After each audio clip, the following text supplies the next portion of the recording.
Hello, and welcome to Miss Darmstadter's 5th grade science class. Today we are going to be learning physical and chemical changes. Objective. Miss Darm's 5th grade class will learn the difference between a chemical and a physical change. Once you watch the video, I want you to list 5 questions/comments about the lesson so we can discuss it tomorrow in class together. Once in class, we will do a surprise activity and go over the questions.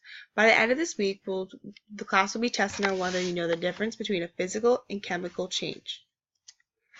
A physical change. Physical changes are changes affecting the form of a chemical substance, but not its chemical composition. For example, water can be in the form of a gas, liquid, or a solid, and can easily be changed from one to another. Ice can be melted back to water, and water can be frozen back into ice. No matter what, it's always water. The physical properties have changed, yes, but not the chemical formula of the water. Example 2.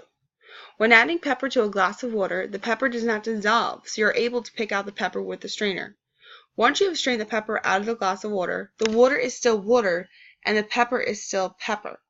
With physical changes and properties, you could always revert it back to original form. Chemical, you cannot.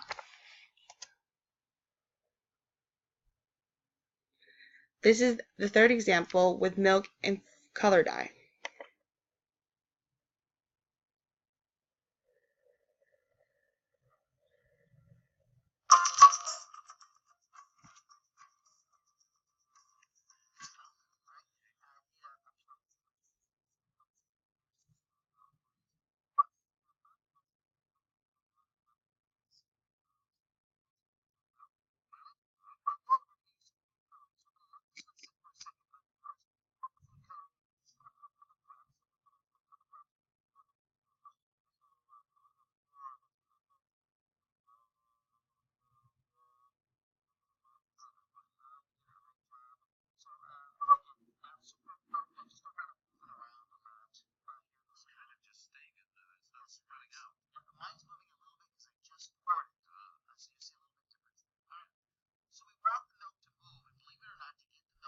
So we see a burst of color. We're going to use Dawn dish soap. So just any hand dish soap. We're going to use this as our base there. And we have some cotton swab. So go ahead and take your cotton swab, dip it down into the soap, and then kind of work it off to the side so it's not super drippy.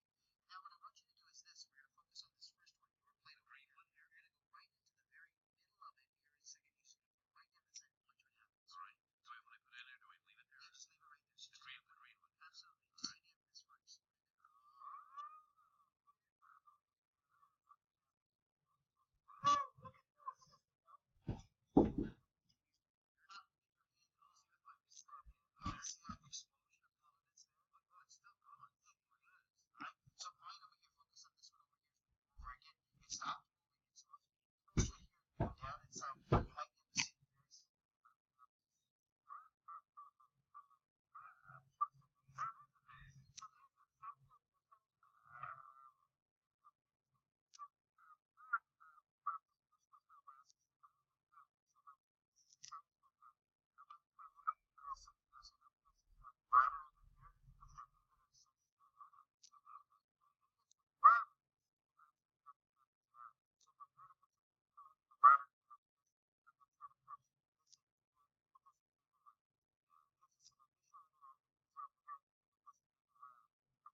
Okay.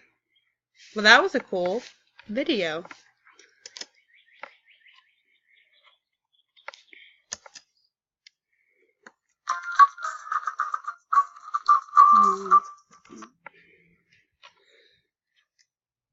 Okay, the next property, a chemical change. When a chemical change takes place, the substance takes on a whole new set of properties. Once the chemical change takes place, the substance cannot be reversed back to the original form. So for example, if you take raw cookie dough, if you put it in the oven 350, 10 minutes, it comes out baked cookies. You cannot put it back to the original form of raw cookie dough. So therefore, a chemical change has been taken place.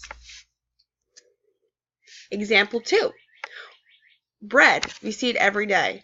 And you would think, if you're making a sandwich, you toast it, that a chemical change is taking hold in your house, but it is. Once you toast it, the chemical properties of the bread have completely changed, and you cannot revert it back to the original form of bread. So therefore, a chemical change has taken place. Activity 1. I will show the class one example of a physical change and one example of a chemical change.